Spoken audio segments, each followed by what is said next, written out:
Moving on to Kansas, Illinois.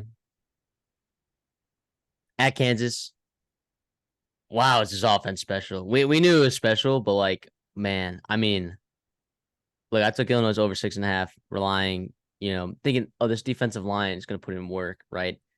It did not matter. It did Nope. not matter. Now, Johnny Newton got his. Sure, he ate. He ate a little bit.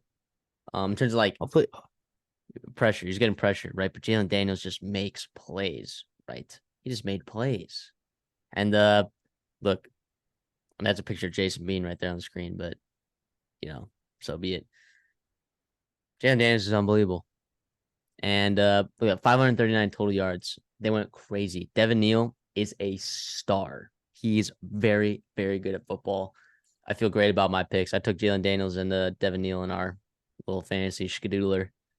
You versus me. So I'm feeling pretty good about that. But taking Illinois +3 hurts for sure. But I think I've learned, right? I've learned. So I do think there's still a lot to look forward to for Illinois. I do think their offensive line is a big question mark. If Kansas was kind of able to, put pressure on Luke Altmaier, where does that leave you in the Big Ten West? Right? Like Luke Altmaier, I think he's played well. That last interception was not his fault. It was not his fault.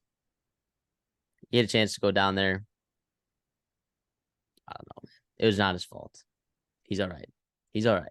So, look. well, I'll say this about Kansas getting pressure, and credit to them, obviously. But I do think a couple things can be true in this scenario. I do think their defensive front, they brought in some transfers, namely Austin Booker from Minnesota, absolutely flashed for him, rushing the passer. We knew he was twitched up. We knew he could get after the quarterback. The thing is that helped them, though, is the game script. I mean, Kansas was able to pin their ears back and rush the passer where they knew it was coming. In a typical grinded out game, maybe not necessarily in a tough game, can they generate that pressure on the quarterback? It still remains to be seen. And if you're Illinois, you got to start better, right? You got to give your offense a chance to get going. Not only is your running game, your running back game, not really good right now, but you just kind of abandoned it altogether because you were down, so big so early. So, yeah, I think a couple things that can be true there with that O-line, D-line, with Illinois, pass blocking. I agree. I don't think the season's over for Illinois at all. I mean, look, like you said earlier, the Big Ten West is wide open. So as long as they stay healthy on the defensive line and they can clean up some stuff on, running the ball there on offense, this is a team that can compete in the Big Ten West. I have no problem with that. They played Penn State this week. That's a tough game, but I think it's a really tough offensive line. But it's not crazy to think that Illinois could somehow make this a close game. Maybe you wouldn't think that based on the results of this game, but it's not over for you Illinois fans. It really isn't. But you Kansas fans got to be feeling good because it feels like this Kansas team, right? Maybe the defense isn't great, but it did enough. But if this offense is humming like it is, right, it can beat anyone, right? It could beat anyone. So kudos to the Jayhawks and Lance Leipold.